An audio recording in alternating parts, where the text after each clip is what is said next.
Okay, so first time sleeping at Walmart specifically. Um, and this is my third night in my camper. As you can see, it's a mess because it's like packed completely full. Those are the cushions to try and keep my cats out of the cab area because I don't want them like chewing on the starting wire and whatnot. Um, yeah, I tried renovating it a little, but didn't get very far. Oh, it's 6 a.m. I'm so sorry. I'm so tired. Okay, but yeah, it's like, it's used, heavily used. It's, it's a 1988, same age as me.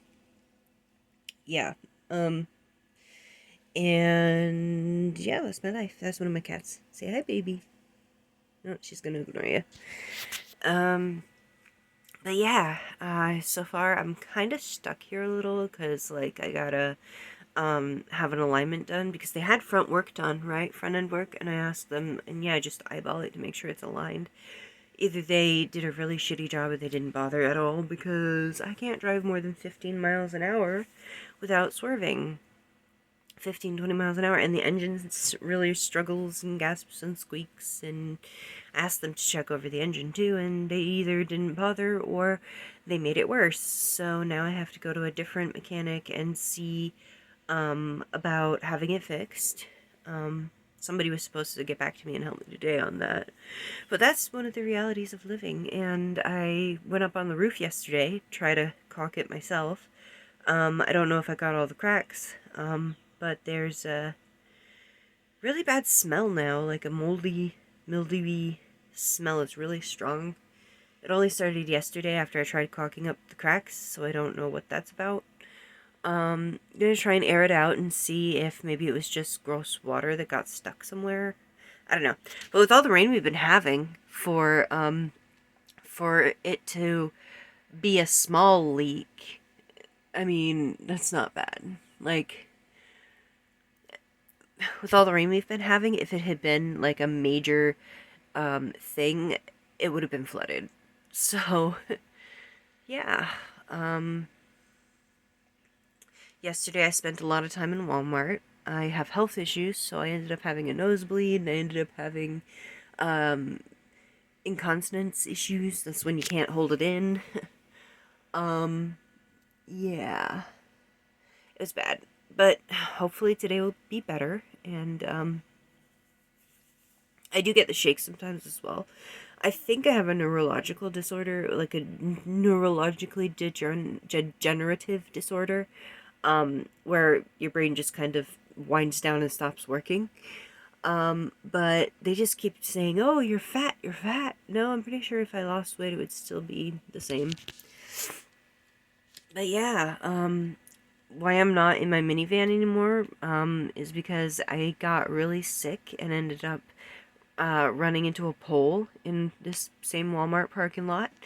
And yeah, I couldn't afford to fix it at the time, and it wasn't working out to live in a minivan. I should have kept it, honestly, because I had saved up enough money to buy this rig when I could have fixed my van and then also bought like a tow behind.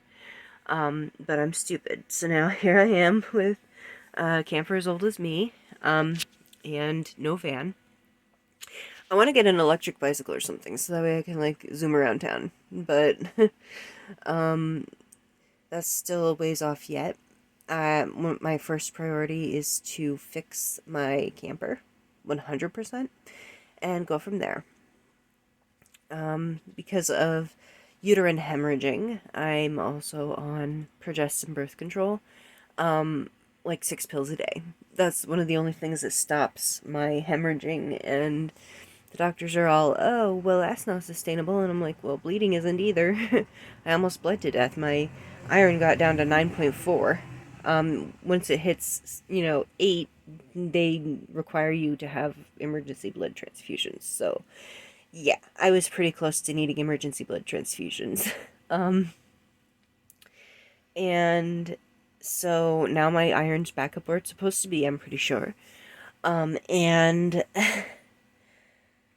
yeah, so, but then they're saying, "Oh, well, consider a hysterectomy." or an IUD, and I'm like, hysterectomy it is. So that's one of the things I'm working on actively trying to get, but I'm 35. They might say, oh, what about your future husband? Because that's what a lot of women get. You know, they ask for a hysterectomy or to be sterilized, and a lot of the pushback about it is, oh, what if you want children in the future? What if your husband wants children in the future? Anybody willing to marry me knowing that I'm sterile can adopt and deal with it. That's I don't live for anybody. I live for me. And if I want one, then I get a hysterectomy. That's simple. I did have dental work done. That tooth right there. It ended up causing infections and whatnot because I needed a root canal and a crown that I couldn't get for a long time. I still need a filling over on this tooth down here. It's like really bad. But yeah, I had repeated tooth infections and it sucked. I've just been having a lot of health issues, so I'm sorry I haven't been uploading as much as I should be. I've given up on video quality because, I figured the content, would speak for itself. But yeah. So that's my mess. I don't know where to put anything. Everything is everywhere. Ugh.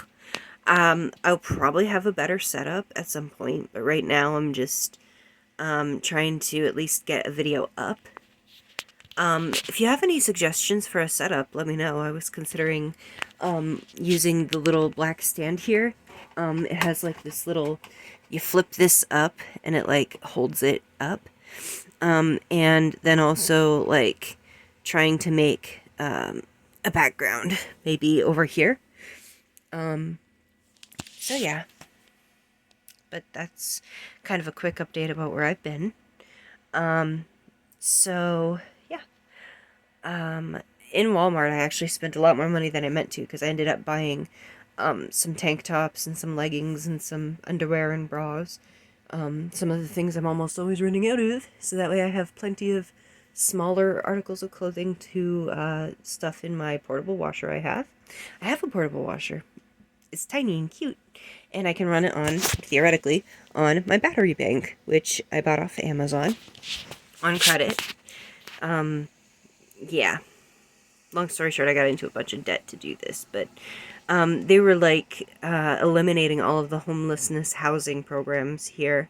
They were like terminating them and putting people out on the streets. There was a girl crying yesterday, sobbing because she didn't have any tent. She didn't have any, no, not yesterday, the day before.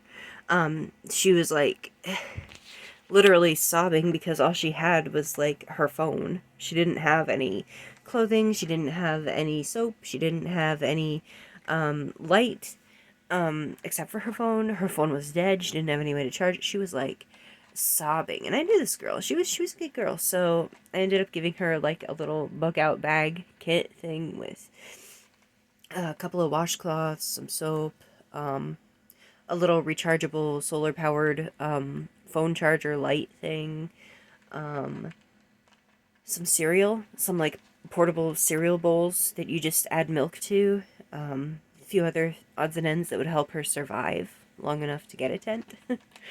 But yeah, she was sobbing about how she didn't want to have sex for shelter because that's the reality of a lot of women, especially in this country right now. Not so much men, although I'm sure some men have been made that offer, but a lot of women get pressured into having sex for a place to stay. And a lot of them are vulnerable enough that they feel like they have no other choice but to take it. So ending these homelessness housing programs puts a lot of people in sexual abuse situations, because that's what it is. It's sexual abuse when someone like pressures you into sex in order to have a roof over your head. Yeah, that's abusive. And so that's one of the repercussions that I'm sure lawmakers don't give a shit about. So write to your local lawmaker, tell them about those situations, and ask them what they're going to do about it. Just to troll them because they're not going to do anything about it. But make them feel bad. Make them feel bad that they're doing this to us. And it's not like we're not trying. I'm disabled. I have health issues out the wazoo. Literally sometimes. Nobody's going to hire me because I'm always sick. Being sick is a full-time job. I don't control when I get the shakes. I don't control when my nose suddenly just psh, like an anime character. I don't control when I, especially now, just randomly shit myself. It's really gross and sad, but I mean, I don't have any other choice. The doctors won't listen to me. I need a hysterectomy so that I don't bleed to death. Once the birth control is either non-effective anymore or it starts causing me severe health issues, yeah, I need a lot of care that I'm not getting. And even if I had a job, I still wouldn't get that care. So it's not like I'm not trying. And it's not like I don't deserve because I can't do. I don't not deserve a roof over my head. I don't not deserve food. I don't not deserve, you know, clean clothes and a clean body just because I can't pay money for it, like on my own without any kind of income. They're gonna try and take away my disability too because they kept calling the wrong number on purpose. Like, I've told them the correct number. I've updated my number many times. They've called the right number before. And yet, for the interview, to make sure that I can still keep my disability, twice now they have announced that they're calling the wrong number on purpose. And I'm like, what the fuck? So now I'm going to have to call the main number today and explain what the local office is doing and demand that they change their records and stop trying to take away my only source of income. Yeah, I gotta fight for my income. I gotta fight for my health. I'm struggling too much to do anything anyone wants to pay me for. So, yeah, either pay your local artist or fuck off.